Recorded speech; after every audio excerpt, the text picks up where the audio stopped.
বন্ধুরা, আমি দিচ্ছু আছি আপনাদের সাথে। আমার এই চ্যানেল হরর বক্সে আপনাদের সবাইকে স্বাগত জানাচ্ছি। আমার এই চ্যানেলে আপনারা অনেকই অলৌকিক আর ভৌতিক ঘটনা জানতে পারবেন। তো ওয়েট কি করছেন? হেডফোনটা লাগিয়ে নিন আর আজকের ঘটনার আনন্দ নিন। আমি অর্ক। কলকাতার এক ছোট্ট ফ্ল্যাটে আমার জীবন। আমি সফটওয়্যার ইঞ্জিনিয়ার। দিন রাত শুধু কোড লিখে যাই, আর ছুটি পেলেই পাহাড়ে ঘুরতে চলে যাই। একাই থাকি। মা বাবা দুজনেই কিছু বছর আগে একটা ভয়ঙ্কর রোড অ্যাক্সিডেন্টে চলে গেছেন। আমার সব কিছু ছিন্ন ভিন্ন হয়ে গেছিল ওই দিন। মা আমাকে প্রতিদিন ফোন করতেন, 2-3 বার করে। বলতেন, খালি পেটে অফিস যাস না অর্ক, রাত্রি জাগা বন্ধ কর। ছোট ছোট কথা ছিল সেইগুলো, কিন্তু সেই কথাগুলোই যে শান্তি ছিল আমার জীবনের। কোনোদিন জানাতে পারিনি আমার মাকে সেটা। ওরা চলে যাওয়ার পর সব শান্তি চলে গেল। প্রথম প্রথম আমার খুব একা লাগতো। মনে হতো ফোন রিং হচ্ছে, মনে হতো মা ডাকছেন, কিন্তু পরক্ষণেই বুঝতাম সব মনের ভুল।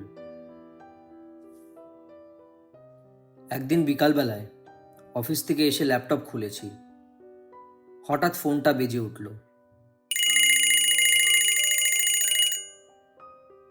স্ক্রিনটা দেখলাম, মা লেখা। মা। আমার হাত কাঁপছিল, ফোন ধরতে পারলাম না। মা নেই, এই কি করে সম্ভব, আমি নিজেকে বললাম। ফোনটা বন্ধ হয়ে গেল। আমার বুকটা ছ্যাঁত করে উঠল। 1-2 মিনিট পর আবার বাজলো।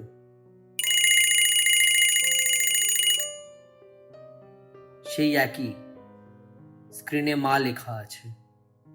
এইবার ধরে নিলাম, কানের কাছে নিলাম ফোনটা। কোনো আওয়াজ নেই, শুধু একটা গরম নিঃশ্বাস।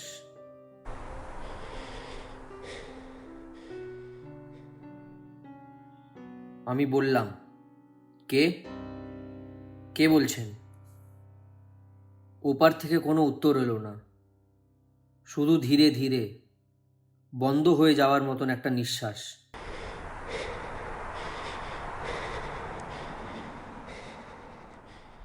শুধু সেই আওয়াজ দিয়ে হঠাৎ কলটা কেটে গেল। আমি ভয় পেয়ে গেছিলাম। এত বছর পরে কি করে? নাম্বারটা চেক করলাম ফোনে, সেই নাম্বারই যেটা আমার মা ব্যবহার করতেন। আমি ভাবলাম, এই কি করে সম্ভব? মায়ের ফোনটা তো আমার কাছে, অ্যাক্সিডেন্টের সময় ভেঙে গেছিল। ফোনটা আমার কাছে আলমারিতেই রাখা ছিল, তো ফোনটা কি করে আসলো আমার কাছে? এই পুরো ব্যাপারটা আমি পুলিশে রিপোর্ট করলাম। তারা শুধু আমার কথা শুনে হাসলো।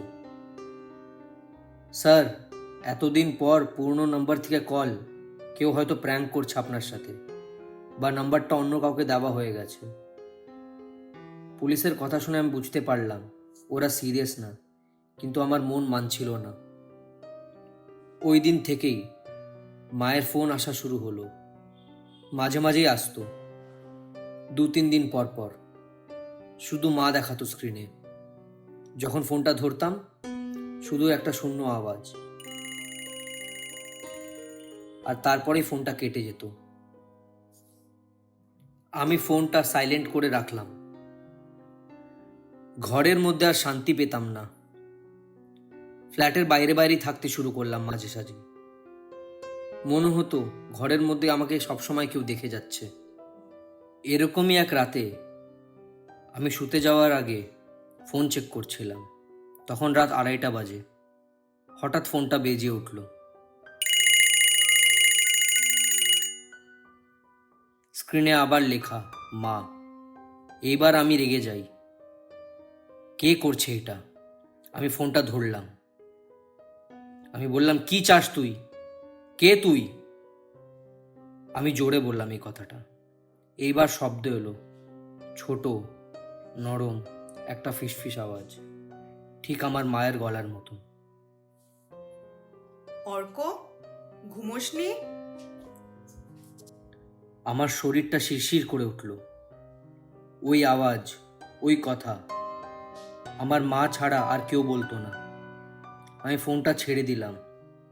আমার হাত কাঁপছিল আর পুরো শরীর থরথর করে কাঁপছিল। আবার ফোন বাজলো। আমি শুধু স্ক্রিনে তাকিয়ে থাকলাম। মা লেখা আছে। আমি ফোনটা সুইচ অফ করে দিলাম। নেট অফ, ফোনও অফ। ঘুমের চেষ্টা করলাম, কিন্তু ঘুম এলো না।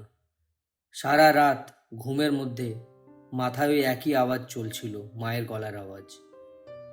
অর্ক, ঘুমোসনি? ওই শব্দ যেটা ওই ফোনে আসতো। আমার ফোনে আমার মায়ের নাম্বার দেখতে পারতাম, মায়ের নাম দেখতাম। এই কথা আমি কাউকে বলতে পারতাম না। লোকেরা আমাকে পাগল ভাববে বলে। কেউ বিশ্বাস করবে না আমার কথা। আর আস্তে আস্তে আমি নিজের মধ্যেই বন্দি হতে লাগলাম। এক রাত আমি ঘুমের মধ্যে একটা আজব শব্দ শুনে উঠে গেলাম। কিছু মন্ত্রপাঠ হচ্ছে। ঘরের বাইরের থেকে আওয়াজ আসছে, আমার বারান্দার থেকে। আমি ভাবলাম আমি স্বপ্ন দেখছি, কিন্তু আওয়াজটা আরো স্পষ্ট হয়ে আমার কানে আসলো।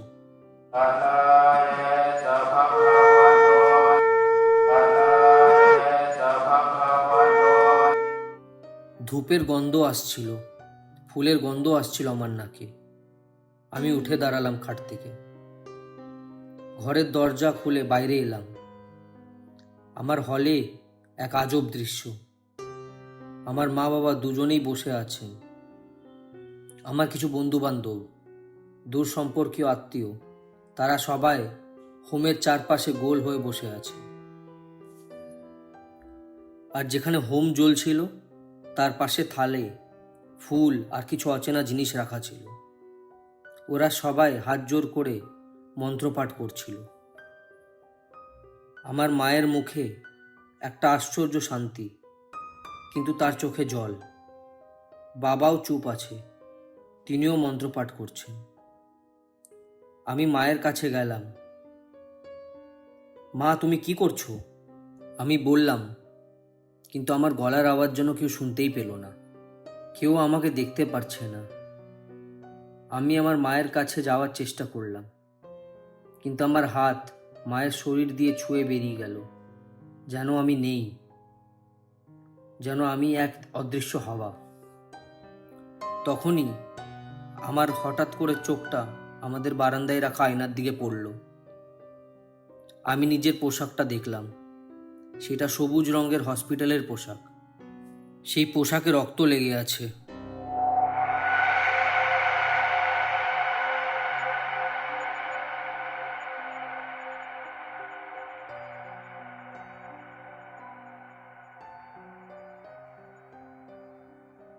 আমার হাতে তখনও আমার ফোনটা ছিল।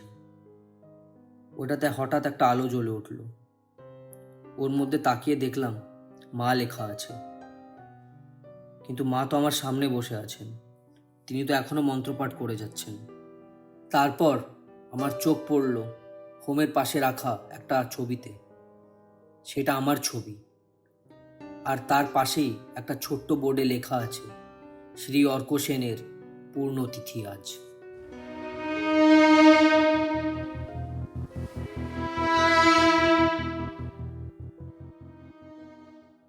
আমার মাথা ঘুরে গেল।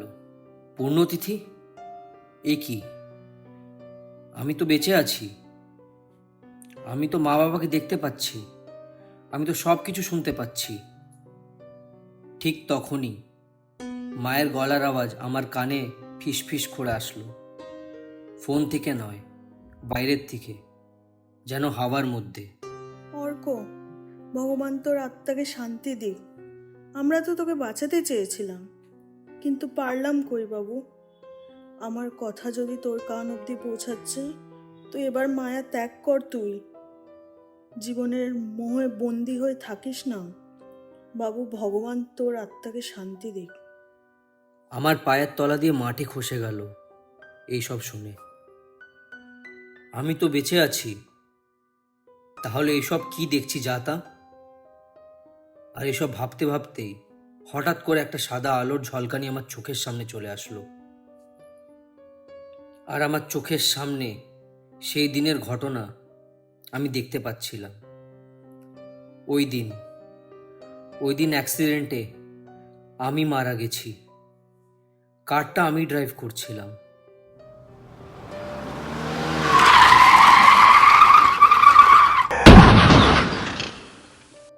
আমার বাবা মা ব্যাক সিটে ছিল। আমি মারা গেছি। আমার মা বাবা বেঁচে আছেন।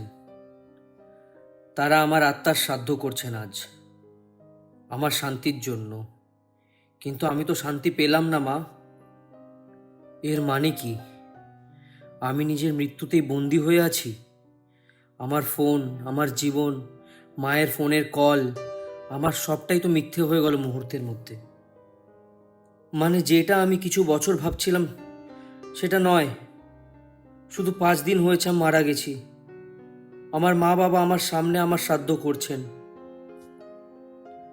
আর আমি নিজের মৃত্যুতেই বন্দী হয়ে রয়েছি। আমার আত্মা আর শান্তি পাচ্ছে না, হয়তো পাবেও না কোনোদিন। আমি শুধু আমার মায়ের গলার শব্দ পাই, ওই শব্দ যেটা ফোনে আসতো। না, ওই শব্দ না, ওই শব্দ যেটা অ্যাক্সিডেন্টের পর শুনেছিলাম, অ্যাম্বুলেন্সে শুয়ে শুয়ে আমার রক্তাক্ত দেহ নিয়ে। আমার মা শুধু বলছিল, অর্ক, ঘুমোসনি বাবু, ঘুমোসনি, চোখটা খোলা রাখ। তো বন্ধুগণ, এই ছিল আজকের গল্প।